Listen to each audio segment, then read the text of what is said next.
آپ کا اس پریزنٹیشن میں خوش آمدید. میں ہوں انجینئر بشیر احمد ڈار. تو آج ہم بات کریں گے جو ہمارے نئے ڈسٹریبیوشن سبسٹیشن ہیں ان کی کوالٹی کنٹرول کے بارے میں. پارٹ 1 کی پریزنٹیشن تو میں نے اپلوڈ کی ہے اسی یوٹیوب چینل پہ. اب یہ پارٹ 2 ہے، یعنی اس میں نے ایچ ٹی سائڈ کور کیا تھا، تو اس میں ڈسٹریبیوشن ٹرانسفارمر کا ایل ٹی سائڈ کور کروں گا. تو یہ کاز ڈاٹا میں جو ڈسٹریبیوشن ٹرانسفارمر کی اسپیسیفکیشن لکھی ہے یہ وہ ہے. تو ان میں جو ڈفرینٹ ٹرمز ہیں جیسے ایل وی بکس ہے، ڈیٹیچبل ایلومینیم گلینڈ پلیٹ ہے، by metallic terminal connectors, vertical take of, یہ ٹرم میں آگے ایکسپلین کروں گا. اب یہ ڈسٹریبیوشن ٹرانسفارمر کو جو ہمارا تو اب یہ پورا انسولیٹ ہو رہا ہے سسٹم، اور اس لیے ڈسٹریبیوشن ٹرانسفارمر کے ایل ٹی بشز سے بھی پلیفریج ہو سکتی ہے. تو اس کو بچانے کے لیے اور جو ایل ٹی سائڈ کے جو ٹرمینل کنیکٹرز ہیں ان کو ڈسٹ اور موئسچر سے بچانے کے لیے، یا اگر سی ٹیز لگانی ہو میٹرنگ کے لیے ان کو بچانے کے لیے، اب کے پی ڈی سی ایل نے کیا کیا ہے کہ ایل وی باکس مینڈیٹری رکھا ہے ہر ٹرانسفارمر کے لیے. لیکن یہ ایل وی باکس جو ہے یہ ڈیٹیچبل ہونے چاہیے. فار ایگزامپل اگر آپ کو سائٹ پہ ضرورت نہیں ہے اس کو نکال بھی سکتے ہیں. اور اسی طرح اس کے نیچے جو ہے یہ دیکھیں یہ ڈیٹیچبل ایلومینیم پلیٹ ہے. تو یہ ایلومینیم پلیٹ گلینڈ پلیٹ اس لیے رکھا جاتا ہے کیونکہ یہ نان میگنیٹک ہے. اب کیبلیں چونکہ سنگل کور ہم لگاتے ہیں ٹرانسفارمر، تو سنگل کور کیبل کا جو ہوتا ہے نیٹ فلکس ہوتا ہے، تو اس کی وجہ سے انڈیوسڈ کرنٹس آتی ہیں جو سامنے والا جو اس کے ساتھ پلیٹ لگا ہو. اگر یہ آئرن ہوگا تو اس میں انڈیوسڈ کرنٹ ہوگی. تو الومینیم چونکہ نان میگنیٹ ہے اس میں انڈیوسڈ کرنٹ کا کوئی خطرہ نہیں ہے. تو اس لیے ہم یہ پلیٹ لگاتے ہیں الومینیم پلیٹ. اور یہ ڈیٹیچبل بھی ہونی چاہیے. ڈیٹیچبل اس لیے کہ اگر آپ اس کو ماڈیفائی کرنا چاہیں سائٹ پہ، اس کا ہول سائز ایڈجسٹ کرنا چاہیں یا ایڈیشنل ہول بنانا چاہیں، تو that should be easily done, easily executable at the site. تو ایل وی باکس جو ڈسٹریبیوشن ٹرانسفارمر ہے جو ڈیٹیچبل میں نے بتایا، تو یہ میں نے دو فوٹوز یہاں پہ لگائے ہیں. تو ایک آپ دیکھیں یہ والا، یہ ایل وی باکس ہے ٹرانسفارمر کا.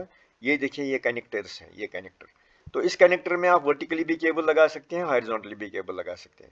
لیکن اگر آپ ہارزونٹلی کیبل لگائیں گے تو کیبل جو ہے کیبل اوپر سے آئے گی ہارزونٹلی، اور پھر یہ اس کو بینڈ کرنا پاسبل نہیں ہے، اور یہ اس پلیٹ کے تھرو نہیں جا سکتی ہے. تو اس کنیکٹر میں یہ فائدہ ہے کہ یہ ورٹیکل بھی ہے اور ہارزونٹل بھی ہے.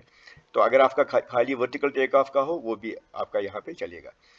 تو یہاں پہ یہ دیکھیں یہاں پہ کنیکٹر نہیں لگائے، یہ سیدھا لگ لگائے ہیں. تو لگ سے نقصان یہ ہے کہ اس میں تھوڑا سا کانٹیکٹ ہوتا ہے between Bush rod and aluminium لگ. تو اس میں ہمیشہ ہیٹ اپ ہونے اور جلنے کا خطرہ رہتا ہے. تو یہ پراپر کنیکشن ہے. اور یہ ہونا چاہیے بائی میٹلک ہونا چاہیے، یعنی جو بش راڈ کا اگر وہ براس کی ہے تو اس سائڈ کنیکٹر براس ہونا چاہیے، اور کیبل سائڈ یہ الومینیم کا ہونا چاہیے. اب یہاں پہ دیکھیں یہ ہارزونٹل ٹیک آف ہے. یہ کیبل ہے، دیکھیے یہاں پہ یہ گلینڈ پلیٹ ہے، یہاں پہ سیٹیز لگی ہوئی ہیں.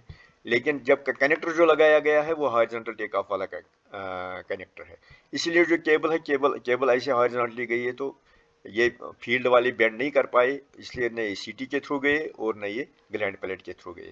تو یہ جو کنیکٹر ہے یہ سوٹیبل نہیں ہے ہمارے ڈسٹریبیوشن ٹرانسفارمر کے لیے. ہارزونٹل ٹیک آف والا ایل وی باکس کے لیے ٹھیک نہیں ہے، ورٹیکل ٹیک آف والا ایل وی باکس کے لیے صحیح کنیکٹر مانا جاتا ہے. تو یہ ڈسٹریبیوشن باکس ہے. ہماری کاز ڈاٹا میں کیسے لکھا ہے ڈسٹریبیوشن باکس کا specification: L T distribution box for 100 kV DTR shall be 160 ampere MCCB 3 phase, 16 kilo ampere for incomer and 100 ampere MCCB 3 phase 16 kilo ampere, 2 numbers for outgoing circuits. یہ distribution transformer کا جو distribution box ہوتا ہے تو کچھ ایسا دکھتا ہے. یہ 100 kVA کا ہے. آپ دیکھیں یہاں پہ ایک انکمر ایم سی بی ہے، 2 آؤٹ گوئنگ ہے، ایک اسٹریٹ لائٹنگ والا بھی ہے. تو ڈسٹریبیوشن باکس جو ہے اس طرح کا ہونا چاہیے as per K P D C L standard.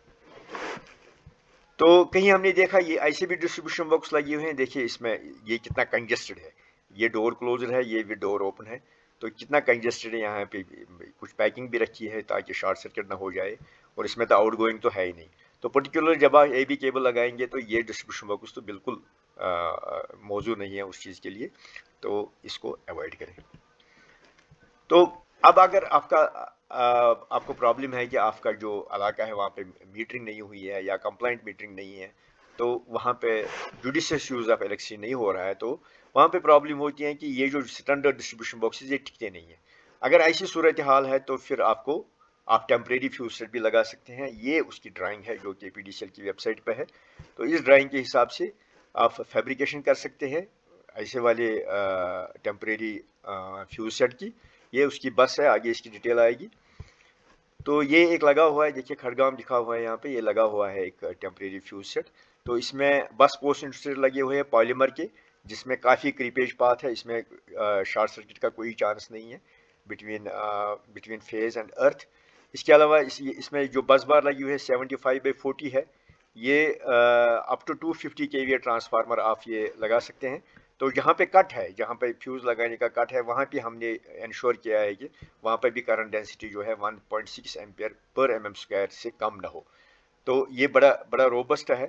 تو یہ جیسے میں نے ریکویسٹ کیا کہ یہ ان جگہ لگے گا جہاں پہ آپ کو خطرہ لگتا ہے کہ جو اسٹینڈرڈ ڈسٹریبیوشن باکس ہے وہ ٹک نہیں سکتا. دیکھیے اس میں جو نیوٹرل لنک ہے, نیوٹرل لنک بھی الگ سے لگی ہوئی ہے 2 بس پوسٹ انسولیٹر کے سپورٹ پہ, اور 3 فیز کے لیے یہ ارینجمنٹ لگایا گیا ہے. بہت ہی اچھا ہے, بہت روبسٹ ہے, اور یہ کافی دیر تک چلنے والی چیز ہے. تو یہ اور ایک ٹیمپریری فیوز سیٹ ہے, یہ دیکھیں. تو اس میں دیکھیے پرابلم کیا ہے. اس میں جو بس پوسٹ انسٹیٹ لگا ہوا ہے وہ انڈور والا ہے, تو یہ چلنے والا نہیں ہے, یہ ٹھیک نہیں ہے. اسی طرح جو بیک کلیمپ ہے, بیک کلیمپ دیکھیے, بیک کلیمپ بہت پتلا ہے. اور جو فیوز کے لیے جو بولٹ کیا گیا ہے, جی آئی بولٹ یوز کیا گیا ہے, جو ہارڈلی 10 ایمپیئر ریٹنگ کا ہے. جبکہ ہمارے 100 kVA ٹرانسفارمر کی کرنٹ جو ہوتی ہے 133 ایمپیئر ہوتی ہے. تو یہ انیڈیکیٹ ہے, تو اس کو اوائڈ کرنا چاہیے. یہ ارتھنگ ہے ٹرانسفارمر کی. تو 3 الیکٹروڈ لگاتے ہیں, جو 3 پائپس یا 3 اسپائکس ہو سکتی ہیں. تو یہ ٹرانسفارمر کے 2 پول ہیں, ایک الیکٹروڈ ایک سائڈ لگے گا, دوسرا الیکٹروڈ دوسری سائڈ لگے گا. دونوں کے بیچ میں 6.5 میٹر کا گیپ رکھنا ہے. ایک پیچھے رہے گا جو فارجسٹ رہے گا, اور وہ بھی 6.5 میٹر ایسے اور 6.5 میٹر ایسے, یعنی ایک ٹرائنگل بنے گا جس میں ہر سائڈ 6.5 میٹر کا ہوگا. لیکن اگر آپ کے پاس لینڈ اویلیبل نہیں ہے, اتنا لینڈ اویلیبل نہیں ہے, تو آپ لینئر فارمیشن میں بھی رکھ سکتے ہیں. لیکن خیال رکھیں کہ جو یہ لائٹنگ ارسٹر والا جو یہ پیچھے والا الیکٹروڈ ہے, یہ سب سے فارجسٹ رہے. تو یہ ارتھ پائپ ہے, تین جو ہمیں پائپس لگانی ہے 2.5 میٹر لمبی. تو ایسی 3 لگیں گی. اگر ارتھ رجسٹیوٹی زیادہ ہے تو آپ یہاں پہ چارکول ان کوک اور سالٹ وغیرہ ڈال کے تو یہ ارینجمنٹ ہوگا. لیکن اگر آپ ہیمر کر سکتے ہیں, اس کو ٹھوک سکتے ہیں, تو پھر آپ وداؤٹ ٹریٹمنٹ بھی آپ اس کو انسٹال کر سکتے ہیں ایسے ٹھوکنے سے. تو ایسے 3 الیکٹروڈ لگیں گے. تو ان کے کنیکشن کیسے ہوں گے؟ تو جو ایک الیکٹروڈ ہے جو میں نے دکھایا, جو سب سے لاسٹ میں ہے, سب سے پیچھے ہے, وہاں پہ لائٹنگ ارسٹر کا کنیکشن لگے گا. جو باقی 2 الیکٹروڈ ہے, تو ایک میں لگے گا ٹرانسفارمر کا نیوٹرل, اور جو ٹرانسفارمر کی باڈی ہے 2 آئیں گے وہاں سے, اور دونوں ان الیکٹروڈوں کو لگے گی. اور جو 11 kV اے بی سوئچ کا ہینڈل ہے, اس کا بھی ارتھ ہوگا ایک کے ساتھ. اور 2 پول کے 2 کنیکشن جائیں گے 2 ارتھ راڈ کے. تو جیسے میں نے یہ بتایا, جیسے پیومنٹ آف روڈ ہے, تو جہاں پہ جگہ نہیں ہے تو آپ وہاں پہ لینئر فارمیشن میں رکھ سکتے ہیں. لیکن جو الیکٹروڈ سرج ارسٹر کا ہے, اس کو سب سے دور رکھیں, تاکہ جب لائٹنگ ارسٹر ڈسچارج کرے تو اس کا ڈسچارج جو ہے باقی 2 الیکٹروڈس میں نہ جائے, کیونکہ وہ نیوٹرل کے ساتھ کنیکٹڈ ہیں. تو وہ ڈسچارج بھی نیوٹرل میں جا کے وہ کنزیومر کے گھر میں جا سکتا ہے. تو جو ارتھ سٹرپ ہے وہ منیمم سائز ہونا چاہیے 25/3 mm. تو یہ پول ارتھ ہے, دیکھیے یہ پول ارتھ ہے. تو ایسے جی آئی کلیمپ, اس پہ میں نے ایک الگ پریزنٹیشن دی ہے جو میری یوٹیوب چینل پہ ہے. تو یہ جی آئی چینل ہے 75/40. تو اس کے سائڈ میں ہول لگا ہوا ہے, سائڈ میں اس لیے لگا ہوا ہے کہ تاکہ آرام سے آپ بولٹ لگا سکیں, اور جب شٹ ڈاؤن لینا ہو تو جو ہمارے اس وقت جو ہماری کرو ہوتی ہے, ان کو اپنی ارتھ راڈ کنیکٹ کرنی پڑتی ہے, تو وہ آرام سے یہاں پہ کنیکٹ کر سکیں. یہ ہول ٹاپ میں نہ رکھیں, مہربانی کر کے اس کو سائڈ میں رکھیں. تو یہ آئسولیٹر ہینڈل کی ارتھنگ ہے, دیکھیے یہ ایک آئسولیٹر ہینڈل لگا ہوا ہے, اس کی ارتھنگ ہے. یہ بڑی امپورٹنٹ ہے کیونکہ ہمارے آپریٹر جو ہے, ہمارے لائن مین, جب وہ آپریٹ کرتے ہیں وہ ہاتھ لگاتے ہیں اس سے, تو ایسا نہ ہو کہ خدا نہ خواستہ اوپر کوئی انسولیٹر فیلئر کی وجہ سے سپلائی نیچے آئے, اس لیے یہ ارتھ بڑی ضروری ہے. تو یہ جو بی پی آئی ہے, بس پوسٹ انسولیٹر لگاتے ہیں ہم, جو ایل اے کی ارتھنگ ہوتی ہے اس کو روٹ کرنے کے لیے یہ اس کا ارینجمنٹ ہے جو JNK میں ایک کامن پریکٹس ہے. ST پول پہ ایسے ارتھنگ لگائی جاتی ہے. تو یہ جو میں نے پریزنٹیشن دی یہ ہماری انجینئرس اور ٹیکنیشین کو ٹرین کرنے کے لیے، اویئر کرنے کے لیے کہ کیا کیا کامن ڈیویشنز ہو سکتی ہیں فیلڈ میں. تو لیکن جو جب آپ ایکچوئل فیلڈ انسپیکشن کریں گے تو اس وقت آپ جو اپنی KPDSL کا جو اپروڈ چیک لسٹ ہے وہ لے لیں اور اپروڈ ڈیزائن لے لیں، اس حساب سے انسپیکشن کریں. یہ ایک جنرل اویئرنیس کے لیے ہے. اور جو میں نے یہ پریزنٹیشن دی اگر اس میں آپ کو ڈیزائن کے ساتھ کوئی کنفلکٹ لگے تو آپ کا ڈیزائن جو ہے وہ صحیح مانا جائے گا. تو آپ سے یہ بھی ریکویسٹ ہے کہ میری جو یوٹیوب چینل ہے اس کو سبسکرائب کریں جس کا نام ہے JNK power distribution engineers guide. تو اگر آپ سبسکرائب کریں گے آپ کو اور بھی ٹیکنیکل ویڈیوز ملیں گے اور آپ نوٹیفائی رہیں گے ان ویڈیوز اور اپڈیٹس کے بارے میں، اور آپ کو کافی فائدہ ہوگا جب آپ فیلڈ امپلیمنٹیشن کے لیے جائیں گے. تو اس لیے مہربانی کر کے آپ اس کو سبسکرائب کریں. آپ کا بہت بہت شکریہ.